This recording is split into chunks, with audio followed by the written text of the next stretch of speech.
Mes amis taureaux, bonjour et bienvenue sur la chaîne Tarot à merveille. Pour votre tirage général, ceux qui me découvrent, soyez les bienvenus. J'espère que vous allez bien. Allez, c'est parti. Je vais faire quelque chose que je n'ai jamais fait dans une lecture. Je vais changer de perspective. Au lieu de vous parler de ce que vous vivez, je vais vous raconter ce que quelqu'un d'autre vit en ce moment, à cause de vous. Je vais entrer dans la tête de cette personne et vous décrire ce qui s'y passe, heure par heure, du matin au soir, pour que vous compreniez enfin l'ampleur de ce que vous provoquez dans la vie de quelqu'un sans même le savoir, parce que la vérité est folle. Pas folle au sens de l'exagération, folle au sens de l'inattendu. Ce que cette personne vit avec votre image dans sa tête dépasse tout ce que vous pourriez imaginer depuis votre côté du silence. Suivez-moi dans sa journée, le matin. Elle ouvre les yeux, pas d'un coup, lentement. Et dans cet espace flottant entre le sommeil et l'éveil, cet espace de quelques secondes où le mental n'a pas encore repris le contrôle, vous êtes là, votre visage. Pas comme une image nette, plutôt comme une sensation, une chaleur résiduelle, comme si vous aviez dormi à côté d'elle et que la place était encore tiède. Elle ne choisit pas de penser à vous. Vous êtes simplement la première chose qui existe dans son monde chaque matin, avant le café, avant le téléphone, avant la réalité. Vous. Et les rêves d'avant le réveil, si elle pouvait vous les raconter, vous laisseraient sans voix. Pas toujours des rêves clairs avec un scénario lisible. Souvent des rêves d'atmosphère, de sensations. Des rêves où elle se trouve dans un lieu inconnu, mais où elle se sent chez elle, et dans lesquels votre présence est la seule constante. Vous n'y faites rien de particulier. Vous êtes juste là. Et ce juste-là suffit à créer dans le rêve une qualité de paix qu'elle ne trouve nulle part dans sa vie éveillée. Ces rêves la hantent, pas comme des cauchemars, comme des promesses, des avant-goûts d'une réalité qui n'existe pas encore, mais que son inconscient construit nuit après nuit avec une obstination remarquable. Elle se lève, elle fait les gestes mécaniques du matin, la douche, le miroir, le petit déjeuner. Et pendant chacun de ces gestes, vous êtes en arrière-plan. Pas de manière envahissante, de manière constante, comme une musique de fond dont on n'a pas conscience mais qui colore l'atmosphère entière. Elle se brosse les dents et se demande ce que vous faites en ce moment. Elle verse son café et se rappelle comment vous tenez votre tasse. Elle regarde par la fenêtre et imagine ce que vous voyez depuis la vôtre. Ce n'est pas de l'obsession au sens clinique, c'est de la saturation. Vous avez saturé son espace intérieur, comme un parfum qui imprègne un vêtement longtemps après que la personne qui le portait a quitté la pièce. Elle ne peut pas aérer. Elle a essayé. Elle a ouvert les fenêtres de sa vie. Elle a rempli ses journées. Elle a vu d'autres gens. Elle a forcé son esprit à s'occuper d'autre chose. Et à chaque fois, quand l'agitation retombe, quand le bruit se dissipe, vous êtes encore là, intact, indélogeable. Comme si vous aviez posé vos valises dans un recoin de sa conscience et refusé poliment de partir la matinée. Elle travaille, ou elle essaye. Son corps est présent, mais son esprit voyage. Il fait des allers-retours entre la tâche devant elle et le souvenir de vous, et ces allers-retours ne sont pas aléatoires, ils sont déclenchés par des choses précises.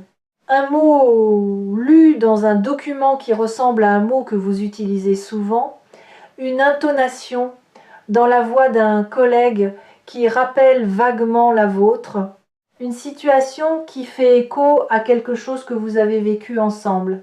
Ces déclencheurs sont partout, et chacun d'entre eux ouvre une porte dans sa mémoire par laquelle votre présence s'engouffre.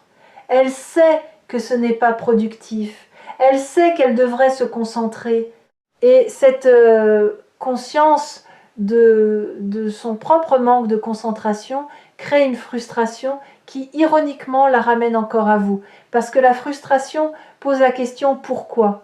Pourquoi cette personne occupe-t-elle autant d'espace ? Pourquoi cette présence ne s'estompe-t-elle pas avec le temps comme les autres? Et la réponse à ce pourquoi est exactement ce que cette vidéo est venue vous révéler. La réponse est simple et elle change tout. Cette personne ne pense pas à vous parce qu'elle est bloquée dans le passé. Elle pense à vous parce que vous faites partie de son avenir. Son inconscient le sait, sa raison refuse encore de l'admettre. Mais son instinct, son corps, ses rêves, ses pensées involontaires, tout en elles pointent dans la même direction, vers vous. Et quand l'ensemble d'un être humain pointe dans une direction que la raison seule refuse, c'est toujours la raison qui finit par céder. Pas d'un coup, par épuisement. L'épuisement de résister à ce qui est évident pour tout sauf pour le mental. Cette personne est en train de s'épuiser de vous résister et l'épuisement est le dernier stade avant la reddition. La reddition ne signifie pas la défaite. Elle signifie l'acceptation de ce qui est, de ce qui a toujours été, de ce que chaque fibre de son être lui crie depuis le début et qu'elle a recouvert de raisonnement, de justification et de silence stratégique. Avant de vous donner la suite, continuons la journée. Le milieu de journée. Il y a un moment, aux alentours du déjeuner, où quelque chose de particulier se produit. Elle prend son téléphone. Elle ouvre la conversation avec vous. Pas pour écrire, pour relire. Elle relit vos anciens messages. Pas tous, les mêmes, toujours les mêmes. Ces quelques phrases que vous avez écrites un jour, probablement sans y attacher d'importance, et qui sont devenues pour elle des textes sacrés. Des phrases qu'elle analyse, retourne, interprète comme un archéologue qui tourne et retourne un artefact en cherchant des inscriptions cachées. Elle cherche dans vos mots ce que vous ne disiez pas. Elle traque entre les lignes les sentiments que vous ne formuliez pas. Et parfois elle croit trouver un indice, une nuance. Un mot choisi plutôt qu'un autre qui pourrait signifier que vous ressentiez la même chose qu'elle. Et cette possibilité, aussi ténue soit-elle, suffit à alimenter sa pensée pour le reste de l'après-midi. Puis elle referme la conversation, sans avoir écrit, comme d'habitude. Parce que l'écart entre ce qu'elle voudrait vous dire et ce qu'elle ose vous dire est un océan. Et elle ne sait pas nager dans ces eaux-là. Pas encore. Vous devez comprendre quelque chose ici. Cette personne ne manque pas de courage en général. Dans d'autres domaines de sa vie, elle est forte, décisive, capable de prendre des risques. Mais face à vous, face à ce que vous représentez, face à l'intensité de ce qu'elle ressent, tout son courage se liquéfie. Parce que l'enjeu est trop élevé. Parce que vous n'êtes pas un risque calculable, vous êtes le risque qui ne se calcule pas, celui où la perte potentielle est si grande qu'aucune stratégie ne peut la contenir. Et face à ce type de risque, même les plus courageux hésitent l'après-midi. Quelque chose se passe dans l'après-midi qui la prend au dépourvu, une pensée nouvelle, pas le souvenir habituel de vous, quelque chose de différent. Une projection, elle vous imagine dans le futur, pas un futur lointain et abstrait, un futur proche et concret. Elle se voit dans une scène quotidienne avec vous, pas une scène spectaculaire, une scène ordinaire, faire les courses, rire devant un film, se disputer pour une broutille et se réconcilier avant la fin de la soirée, conduire en silence avec juste la radio et la certitude de la présence de l'autre. Ces projections ordinaires sont les plus révélatrices. Quand on imagine quelqu'un dans le spectaculaire, dans le voyage de rêve ou le dîner romantique, c'est le fantasme qui parle. Mais quand on imagine quelqu'un dans le banal, dans le quotidien sans éclat, dans la répétition des jours sans rien de spécial, c'est le cœur profond qui s'exprime. Le cœur qui ne veut pas une aventure, qui veut un foyer. Et cette personne vous voit dans son foyer, pas comme un invité, comme un résident, comme quelqu'un qui a sa tasse dans le placard, sa place sur le canapé, son empreinte dans la routine. Cette projection l'effraie autant qu'elle la réchauffe. Parce qu'imaginer quelqu'un dans son quotidien, c'est admettre une dépendance. Et admettre une dépendance quand on ne sait pas si l'autre ressent la même chose, c'est se mettre en danger. Un danger que le mental refuse catégoriquement. Mais le cœur n'obéit pas au mental. Il n'a jamais obéi au mental. Et les projections continuent. de plus en plus précises, de plus en plus fréquentes. Elles ne sont plus occasionnelles, elles deviennent le paysage par défaut de ces moments de repos. Dès que son esprit n'est pas activement occupé par autre chose, il revient à ce futur imaginé avec vous. Comme un fleuve qui retrouve son lit naturel dès qu'on cesse de le dévier, et il y a une projection en particulier qui revient plus souvent que les autres, une scène si simple qu'elle en est presque ridicule. Vous êtes ensemble, il n'y a rien d'autre, pas de lieu particulier, pas d'activité spécifique, juste la présence mutuelle et le sentiment que rien d'autre n'est nécessaire, que la présence elle-même est suffisante. Cette projection-là, c'est la quintessence de ce que cette personne désire, pas l'excitation, pas le drame, la suffisance tranquille d'être ensemble. Et si vous saviez à quel point cette vision simple et puissante dans l'esprit de quelqu'un qui s'est habitué à la complexité et à la lutte, vous comprendriez pourquoi elle ne peut pas vous oublier. Vous représentez la paix. Et dans un monde épuisant, la paix est la chose la plus précieuse qui existe. La fin d'après-midi. C'est l'heure où la fatigue de la journée commence à éroder les défenses. Et quand les défenses tombent, la vérité monte. Pas la vérité raisonnée, la vérité brute, celle qui ne s'embarrasse pas de logique ni de prudence. Et cette vérité brute dit ceci: tu lui manques, pas il ou elle me manque parfois un peu quand j'y pense. Tu lui manques comme l'oxygène manque en altitude, comme le sol manque à celui qui tombe, de manière physique, palpable, indiscutable. Cette personne ressent votre absence dans son corps, pas seulement dans sa tête, dans ses mains qui n'ont personne à toucher, dans sa voix qui n'a personne à appeler, dans cet espace vide à côté d'elle, dans la voiture, au restaurant, sur le canapé, qui a exactement votre forme et qui refuse d'être rempli par quoi que ce soit d'autre. Il y a une expression que les psychologues utilisent pour décrire ce phénomène. Ils parlent d'empreinte, comme l'empreinte qu'un corps laisse dans un matelas trop mou.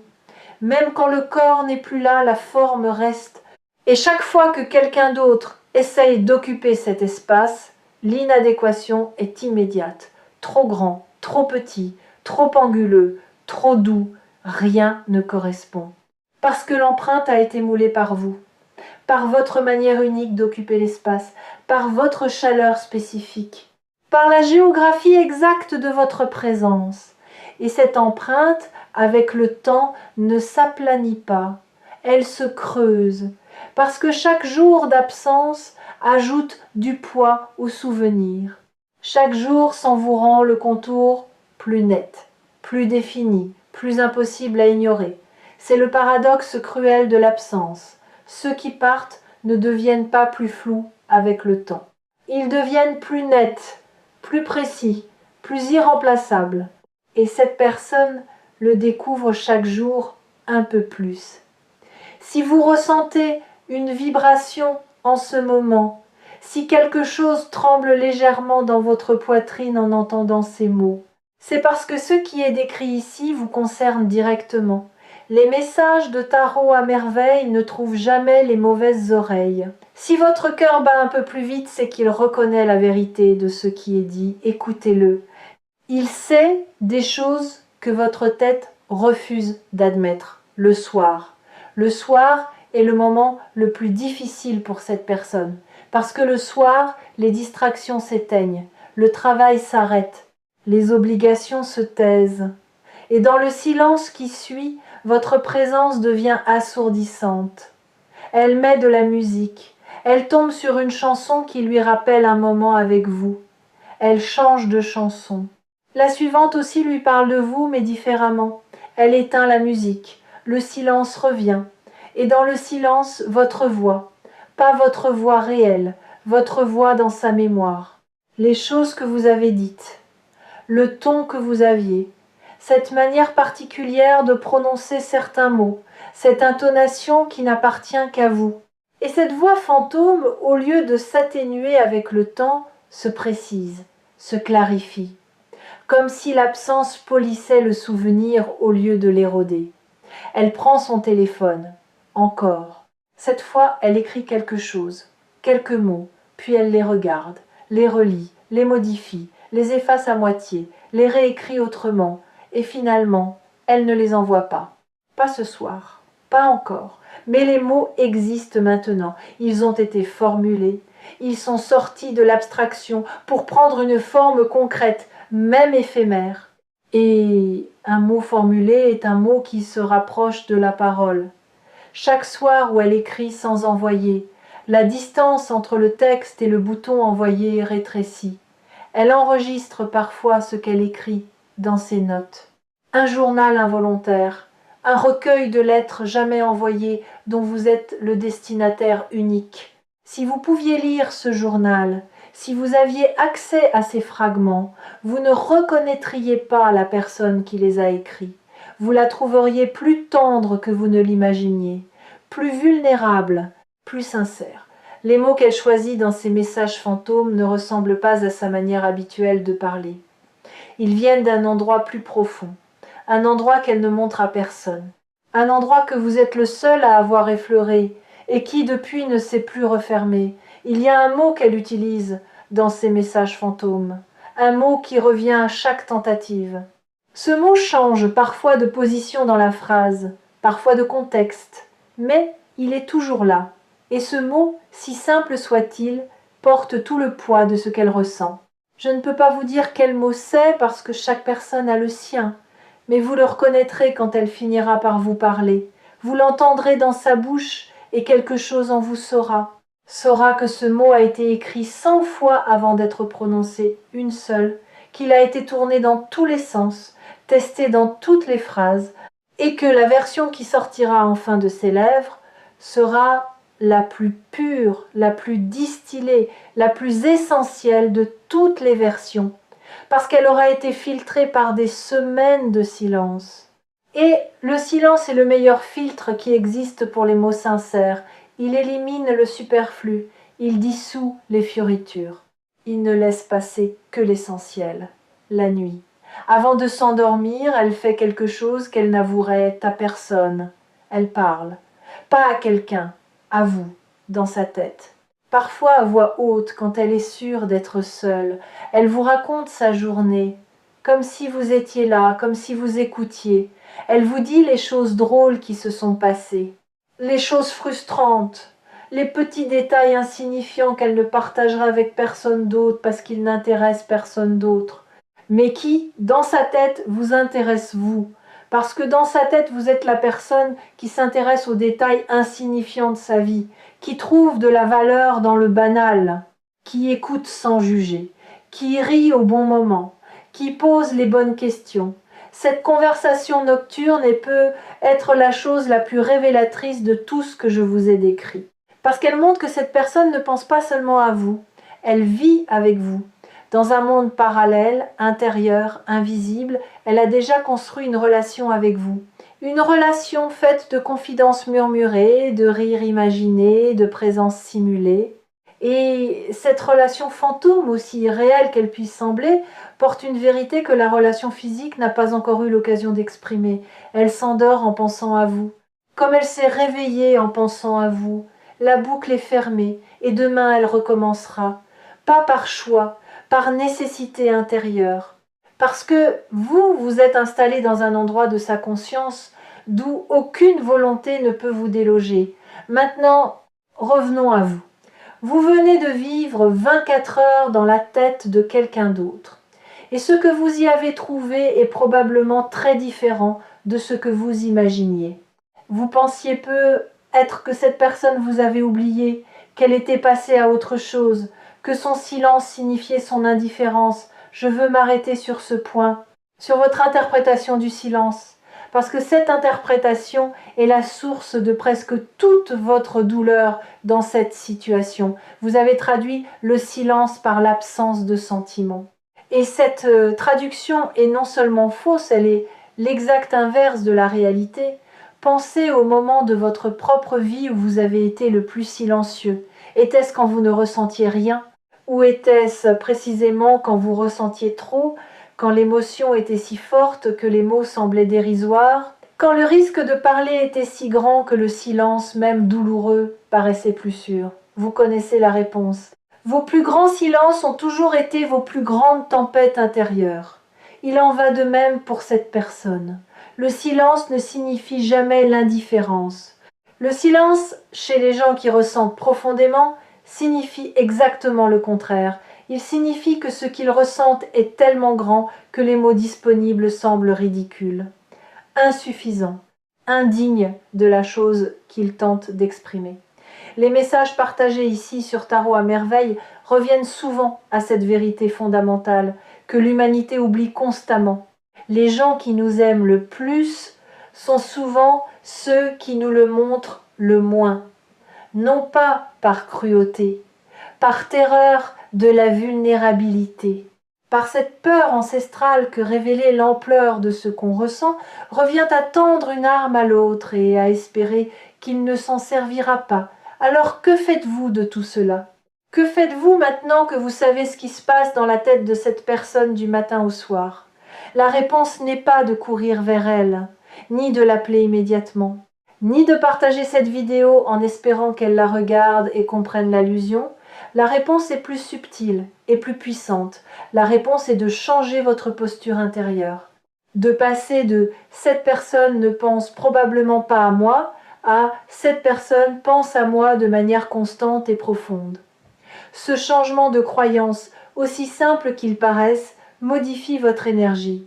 Et l'énergie que vous émettez affecte directement le courage de l'autre. Quand vous croyez que quelqu'un vous a oublié, vous émettez une fréquence de retrait, de protection, de fermeture. Et cette fréquence, l'autre l'aperçoit inconsciemment comme un mur. Un signal qui dit « n'approche pas ». Mais quand vous croyez que quelqu'un pense à vous, que votre présence compte, que vous n'êtes pas oublié, vous émettez une fréquence d'ouverture, de disponibilité. Et cette fréquence agit comme une permission silencieuse. Elle dit à l'autre « tu peux venir ». Il y a de la place pour toi ici. Vous sous-estimez l'impact de votre énergie sur les décisions des autres. Vous croyez que les gens agissent uniquement en fonction de leur propre volonté, de leur propre calcul, mais c'est faux. Les gens sentent. Avant de penser, ils sentent. Et ce qu'ils sentent émaner de vous influence directement leur capacité à agir. Si vous émettez de la fermeture, même inconsciemment, même en vous disant le contraire, l'autre le perçoit comme un mur invisible. Et personne ne se jette volontairement contre un mur. Mais si vous changez, si vous déposez la méfiance, ne serait-ce qu'un instant, si vous laissez votre cœur croire, juste une seconde, que quelqu'un se soucie de vous avec cette intensité, alors le mur devient une porte. Et une porte, ça s'ouvre. Des deux côtés, ce changement de fréquence, vous pouvez le poser maintenant, dans cette seconde, simplement en acceptant la vérité de ce que cette vidéo décrit, en cessant de douter, en autorisant la possibilité que quelqu'un, en ce moment même, pendant que vous écoutez ces mots, est en train de penser à vous avec une intensité qui le tient éveillé. L'appel va venir, le message va arriver, le silence va se briser, pas parce que vous avez forcé quoi que ce soit, parce que votre ouverture a donné à l'autre la permission de traverser l'océan qui le séparait de ses propres mots. Et quand cela arrivera, souvenez-vous de cette journée que nous avons traversée ensemble, du matin au soir, de la pensée au réveil à la conversation murmurée dans le noir, et comprenez que chaque seconde de cette journée était un acte d'amour, silencieux, maladroit, terrifié, mais absolument, indiscutablement, irrévocablement sincère. Gardez Tarot à merveille près de votre cœur pour les moments où le doute reviendra, pour les soirs où le silence de l'autre vous semblera insurmontable. Et rappelez-vous ceci, le silence n'est pas vide, il est plein de tout ce que l'autre n'ose pas encore vous dire. Et chaque jour qui passe rapproche ces mots de votre oreille. La vérité est folle, oui, folle de tendresse retenue, folle de courage qui s'accumule, folle de cette certitude silencieuse qu'un jour, bientôt, les mots trouveront enfin le chemin de la voix. Et ce jour approche, plus vite que vous ne le croyez, plus vite que cette personne elle-même ne le croit, parce que le barrage a atteint sa limite, les mots se sont accumulés, le courage a mûri dans le silence. Et la prochaine fois qu'elle prendra son téléphone, la prochaine fois que ses doigts hésiteront au-dessus de l'écran, quelque chose sera différent. Le bouton envoyer ne semblera plus aussi loin. L'océan entre le texte et la parole ne semblera plus aussi profond. Et elle appuiera, et tout commencera, pas recommencera, commencera. Parce que ce qui vient n'est pas une répétition de l'ancien, c'est une création entièrement nouvelle, nourrie par tout ce que le silence a enseigné à chacun de vous.